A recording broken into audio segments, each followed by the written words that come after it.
Rising tensions in the Middle East, with U.S. fighter jets carrying out a series of strikes in Iraq against Kataib Hezbollah, one of Iran's regional proxies. The U.S. said the Monday strikes targeted drone facilities used by the militant group and its affiliates. Mourners leading a funeral procession through the streets of Baghdad, as U.S. Central Command said the strikes likely killed a number of militants. President Joe Biden ordered the strikes after Kataib Hezbollah, recognized by the U.S. as a terrorist organization, claimed responsibility for the Monday drone attack on U.S. forces in Iraq. The attack injured 3 U.S. service members, the Pentagon said, including 1 in critical condition. In a statement, the National Security Council said the president places no higher priority than the protection of American personnel serving in harm's way. The United States will act at a time and in a manner of our choosing should these attacks continue. U.S. forces in Iraq and Syria have been targeted approximately 100 times since October, when the Israel-Hamas war started.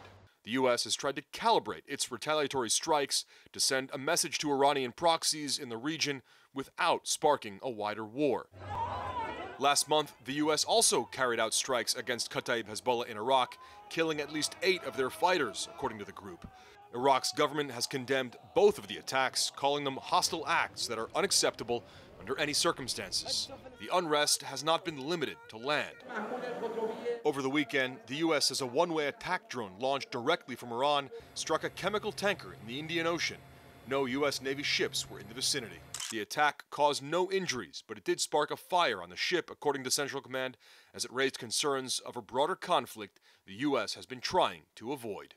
U.S. Central Command says, according to their preliminary assessment of the U.S. airstrikes in Iraq, there were no civilians affected. However, the Iraqi government says there were 19 people injured approximately, 1 serviceman and 18 others, including civilians. So that is part of the reason the Iraqi government is angry over these strikes, again also seeing them as an infringement of Iraqi sovereignty, an important point here since the U.S. operates with its forces in Iraq at the invitation of the Iraqi government.